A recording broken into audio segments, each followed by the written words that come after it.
It's been a tough year, but we've gotten through it. And here at J3 Media, we remain among the optimists.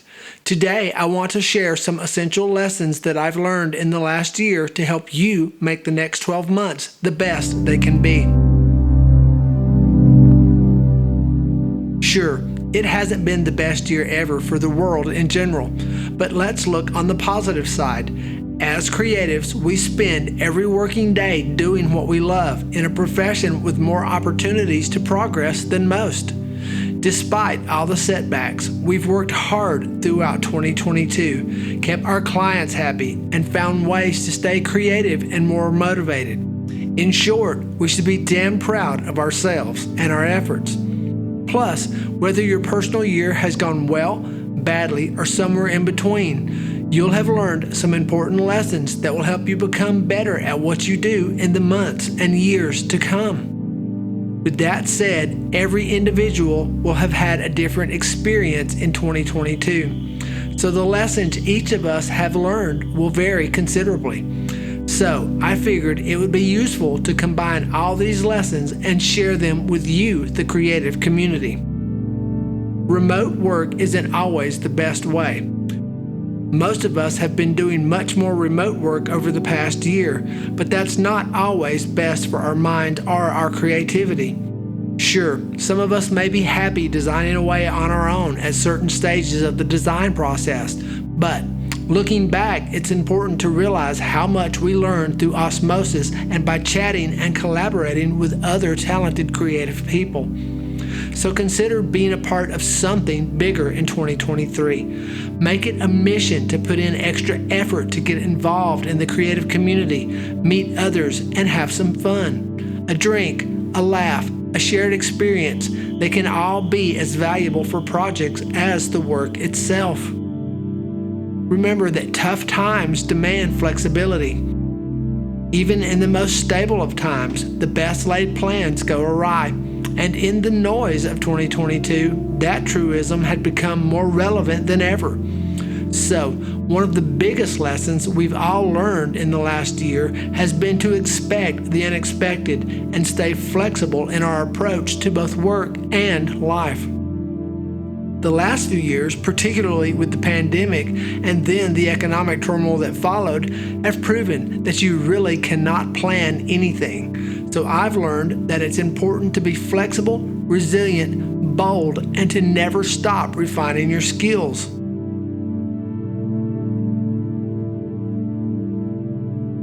We've all heard a lot about AI. Do not fear AI. Many people are predicting that the coming AI will be replacing all of us, which has made many of us fearful for our futures. But I believe we shouldn't worry too much. If it happens, it may contain as many opportunities as downsides. In previous technological shifts, I actually found new doors to get through. Not everyone will have the skills or mindsets to embrace new methods, new skills, and new minds to provide a better end product with fewer resources, or bring more agile working methods to the table. As many doors open as they do shut. Keep working hard. Showcase your best skills and always take your work to the next level. And when things go wrong, just keep calm and carry on. There is another day, another way. There is no point in getting annoyed or angry. The creative industry as a whole is not going to just disappear. So count your blessings. The constant stream of bad news from the media can really get you down, but it's important to maintain some perspective. News journalism always has and always will prioritize bad news because it's what people are interested in. Yet, terrible events, however awful, remain thankfully rare. That's precisely what makes them newsworthy, and there's still a lot to be joyous about, both personally and professionally. It's really a question of preserving some joy by staying informed, but also by balancing that against the endless negative news. So protect your mental health. Avoid the gloom mongers, energy wasters, and naysayers. Seek, find, and create the joy around you. Maybe that's by turning your talents to amplifying voices and causes that cannot be heard, or maybe falling on deaf ears. We are very fortunate to be working in a creative industry, so we should all do what we can to improve our lives and the lives around us. We should endeavor to play more and enjoy our work and life. Deepen your relationships. If times do get tough in the next few years, those with the deepest relationships will often survive and perhaps even prosper. Nearly all of my work comes from existing contacts or referrals, so it's important to appreciate those clients that appreciate you. Nourish those relationships more than ever. I think that's how we can ride our harsh economic times out both now and in the future. Other relationships, such as those with collaborators, can be equally important.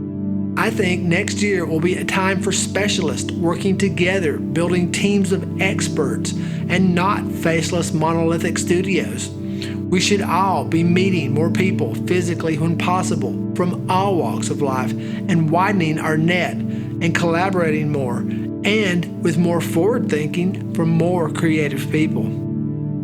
Don't be afraid to ever ask for help. Remember, relationships aren't just about finding work.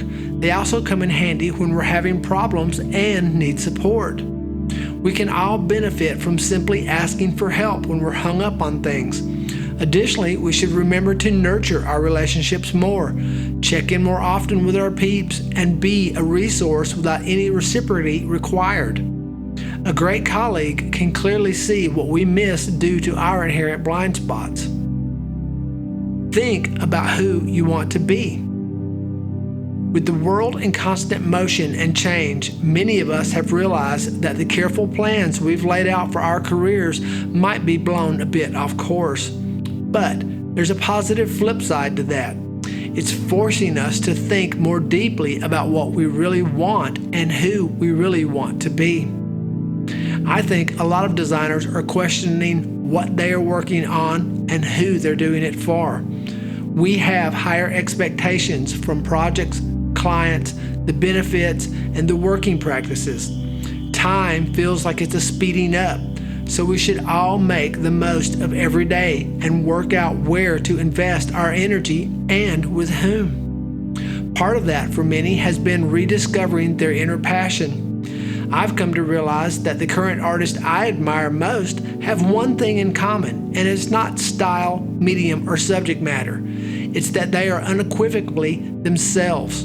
They found their artistic voice, and they leaned into it deeply.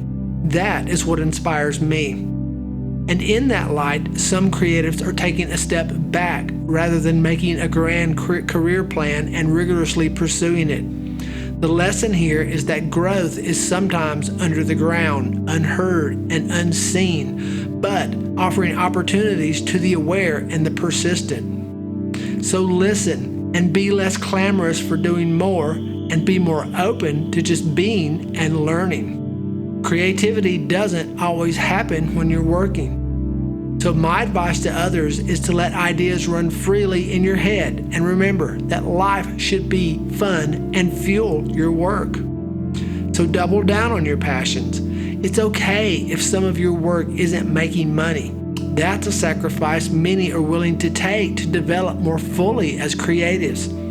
This year, I've come to believe that every piece of art or design will have its time. The trick is to create the opportunities for your work to be seen and create enough work to be collected, not just bought. Your creativity doesn't always have to make you money. You can also be creative for fun, even if you're bad at it. Monetizing your passion isn't always the best idea, especially if it sucks the joy out of what you do. Because after all, isn't joy what we should aim for in life? Creating art for yourself can serve many purposes, so beneficial for developing your unique style and artistic voice over time. As we grow and develop, this will lead to more well-aligned work and creativity. So celebrate what you've achieved as creatives. We often beat ourselves up about our perceived failures, but if you really want to produce great work, it's more productive, let alone better for your mental health, to focus on the positives instead. And if you're honest with yourself, you'll find plenty to be positive about. So give yourself credit for the hard work and hours that you've put in. This in turn will let your creativity soar and your confidence too, both when dealing with clients and in your abilities and work. In short, compare less, create more, and have more respect for your efforts and processes. Stay in tune with your feelings and regularly check in with yourself. It's okay to step back and reassess why you create art or anything. Ask yourself, do you miss it while you're away? And how does it make you feel at the end of the day?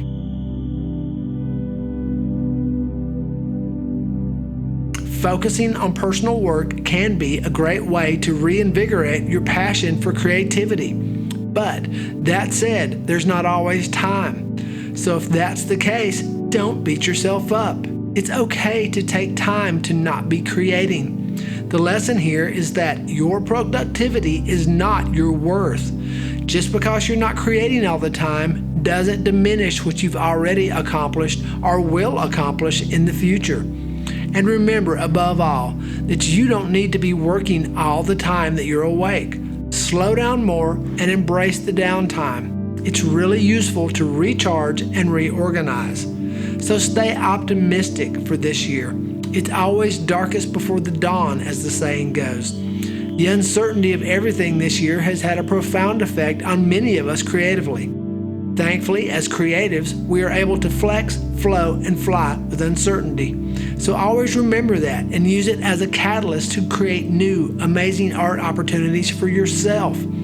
Believe in your work and the emotions it evokes. Keep knocking on as many doors as possible and don't take no for an answer. Let's all embrace and up our creative game in 2023 for ourselves and our clients. Have a great day and create the magic your mind has manifested. J3.